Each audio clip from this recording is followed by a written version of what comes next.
Hello बच्चों, मैं doctor Nandal कक्षा 11th के लिए कविता लेकर आई हूँ। 2 व्याख्या इस कविता की हम पहले कर चुके हैं, 2 पद्यांश पहले पढ़ चुके हैं। यहाँ भाग 1 में वे आंखें कविता है जिसके रचयिता श्री सुमित्रा नंदन पंत जी हैं।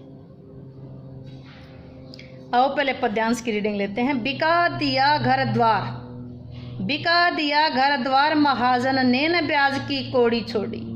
रह रहे आंखों में चुभती वह, कुरक हुई बरधों की जोड़ी। उजरी उसके सिवा किसे कपास दुहाने आने देती। आंखों में नाचा करती, उजड़ गई जो सूखी खेती। बिका दिया घर द्वार, महाजन ने न ब्याज की कोड़ी छोड़ी। रह रहे आंखों में चुभती वह, कुरक हुई बरधों की जोड़ी। उजरी उसके सिवा किसे कपास दुहाने आने देती।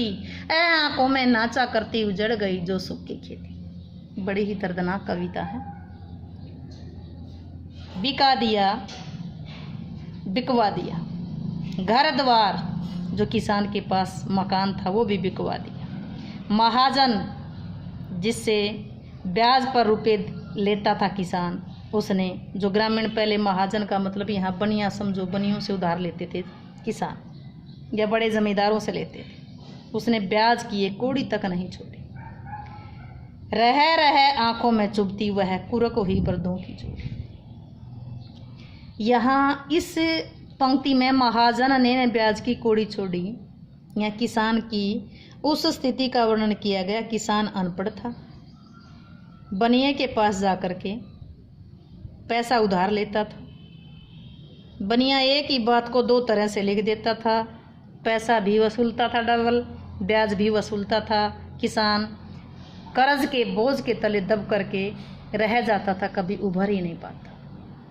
क्या लिखता? 2 रुपये नून के,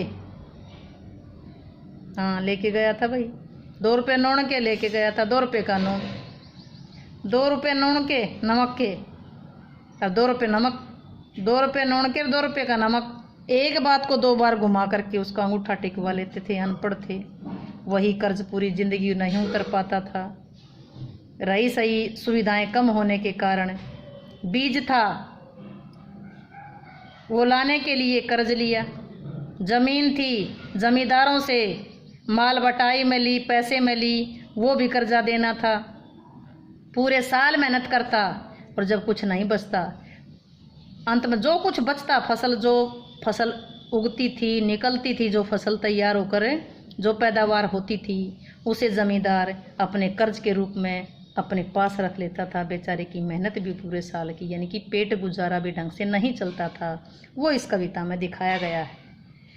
महाजन ने अपना ऋण और उस पर लगाए गए ब्याज की रकम को उगाने के लिए किसान के घर की नीलामी करवा दी, किसान का घर बिकवा दिया। अपना पैसा वसूलने के लिए महाजन ने किसान का घर द्वार बिकवा दिया, लेकिन ब्याज की एक कौड़ी भी नहीं छोड़ी। ब्याज की अर्थात सारा जो ऋण था वो उगा लिया, एक पैसा भी नहीं छोड़ा। रहे आंखों में चुभती, कुरक ही बरधों की जोड़ी। बरदो मीन बरद मीन बलद, बलद मीन्स बैल। उसने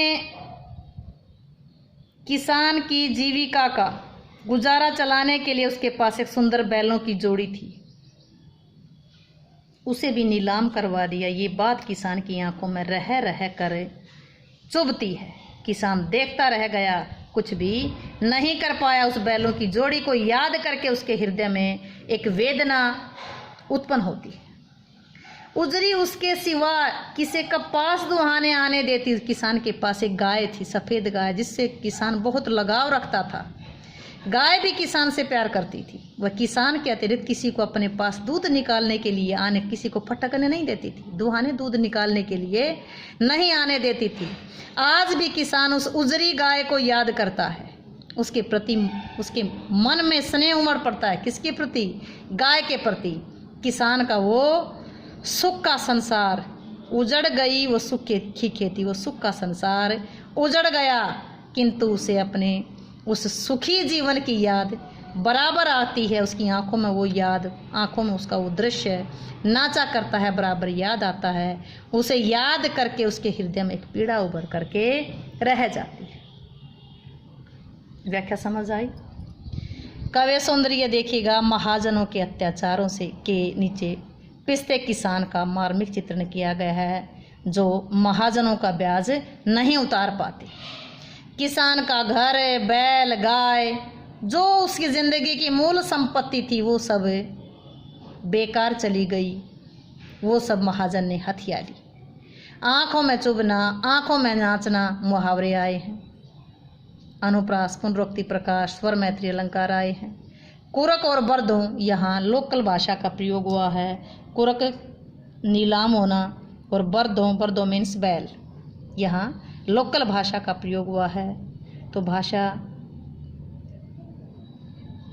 लोक भाषा से युक्त सरल सरस खड़ी बोली है, शैली चित्रात्मक है, छंद मुक्त है, मुहावरेदार भाषा। ये अनुप्रास, पुनरुक्ति, स्वर, मैत्री, अलंकार आया है।